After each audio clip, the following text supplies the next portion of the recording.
పటాన్చెరు మున్సిపాలిటీలో జోరుగా కాంగ్రెస్ ప్రచారం జరుగుతూ ఉంది. 5 మున్సిపాలిటీల్లో కాంగ్రెస్ జెండా ఎగురేయడం కోసం కాంగ్రెస్ సీనియర్ నేత నీలం మధు మనతో ఉన్నారు. ప్రచారం ఎలా సాగుతుంది? ప్రధానంగా ముఖ్యంగా కాంగ్రెస్లో ఏదైతే కౌన్సిలర్లకు సంబంధించిన బీఫామ్ను గొడవ ఉంటుంది అనుకుంటే చాలా సఖ్యతగా పూర్తి చేశారు. ప్రచారం ఎలా సాగుతుంది? ఎన్ని వార్డులు, ఎన్ని కౌన్సిలర్ పోటీల్లో స్థానాలు గెలుస్తారు అనుకుంటున్నారు? ముందుగా ప్రజలందరికీ నమస్కారం. పటాన్చెరు కాన్స్టిట్యున్సీలో ఉన్న 5 మున్సిపాలిటీలలో ఉన్న ఓటర్లకు, ప్రజలకు, మా కాంగ్రెస్ పార్టీ కార్యకర్తలు అందరూ కూడా చాలా కష్టపడుతారు. వాళ్ళందరికీ కూడా కృతజ్ఞతలు తెలియజేస్తున్నాం. ఈ మున్సిపాలిటీలో 5 కాంగ్రెస్ జెండా ఇస్తాం. ముఖ్యంగా 80% సీట్లు గెలుస్తామనే అభిప్రాయం కూడా ఉందన్న. ప్రధానంగా పటాన్చెరు నియోజకవర్గంలో పూర్తి స్థాయిలో పట్టుంది, కానీ అనేక రాజకీయ అంశాలు ముడిపడి ఉన్న నేపథ్యంలో మున్సిపల్ ఎన్నికలు అన్నది చాలా కీలకంగా ఉండబోతుంది. ఎందుకంటే ఇతర పార్టీల నుంచి రావడము పోవడం ఇట్లాంటివన్నీ జరుగుతున్న నేపథ్యంలో ఏ లీడర్ ఏ పార్టీలో ఉన్నాడన్న కన్ఫ్యూజన్ ఉన్న నేపథ్యంలో ఒక క్లారిటీగా వచ్చినట్టు కనబడుతుంది. దీన్ని ప్రిస్టేజ్గా తీసుకొని మీరు మొదటి నుంచి కూడా ఈ మొత్తం నియోజకవర్గాన్ని సమన్వయం చేస్తూ ముందుకు పోతా ఉన్నారు. ఫలితాలు ఎలా ఉండబోతున్నాయి? ప్రధానంగా ఇక్కడ ఉన్న సమస్యలను ఏ రకమైన అంశాలను ప్రజలకు తీసుకుపోతున్నారు?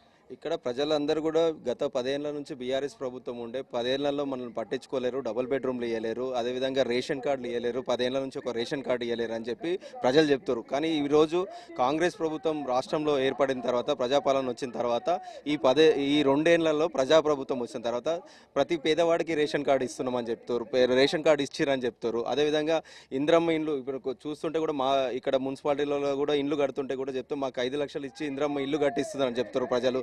అదేవిధంగా ప్రజల దగ్గరకు పోతుంటే ఉచితంగా కరెంటు, ఉచితంగా 200 యూనిట్ల కరెంటు ఉచితంగా ఇస్తారు అని చెప్తారు. అంటే మా గురించి ఆలోచించే ప్రభుత్వం కాంగ్రెస్ ప్రభుత్వం. ఈ రాష్ట్రంలో కాంగ్రెస్ ప్రభుత్వం అధికారంలో ఉంది. కాంగ్రెస్ పార్టీ వార్డు అభ్యర్థులను గెలిపించి మున్సిపల్ చైర్మన్లు చేస్తే మాకు అభివృద్ధి జరుగుతుంది. రాష్ట్రంలో కాంగ్రెస్ ఉంది, ఇక్కడ కూడా గ్రౌండ్లో కూడా కాంగ్రెస్ ఉంటే మాకు కావాల్సిన పనులు జరుగుతాయని చెప్పి ప్రజలే చెప్తారు అన్న.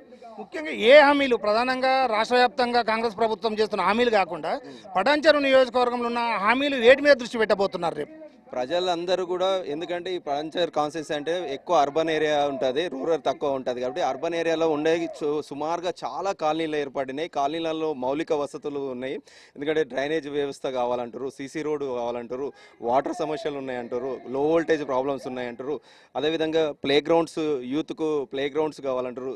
అదేవిధంగా శ్మశాన వాటిక, హిందూ, క్రైస్తవ, మైనార్టీ అన్ని వర్గాలకు శ్మశాన వాటికలు ఏర్పాటు చేయాలని చెప్తారు.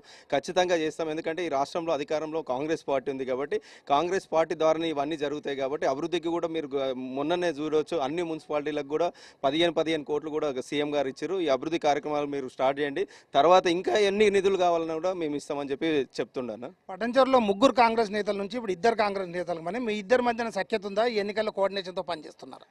కాంగ్రెస్ పార్టీ అంటేనే సఖ్యతకే మారుపేరన్న. ఇద్దరం కూడా కలిసిమెలిసిగా పనిచేస్తున్నాం. శ్రీనివాస్ గౌడ్, నీలం మధు, అదేవిధంగా ఇన్ఛార్జ్ మంత్రివర్యులు వివేక్ వెంకటస్వామి ఆధ్వర్యంలో ఇద్దరం కలిసిమెలిసిగా అందరం కూడా బీఫామ్లు కూడా అందరికీ కార్యకర్తలకు ఇచ్చాం. అందరినీ కూడా గెలిపించుకుంటామని చెప్తాను. ముఖ్యంగా 5 మున్సిపాలిటీల్లో కూడా కాంగ్రెస్ జెండా ఖచ్చితంగా ఎగురుతుందని చెప్పని ఇక్కడ ఉన్న సమస్యల పట్ల పూర్తి అవగాహన ఉంది.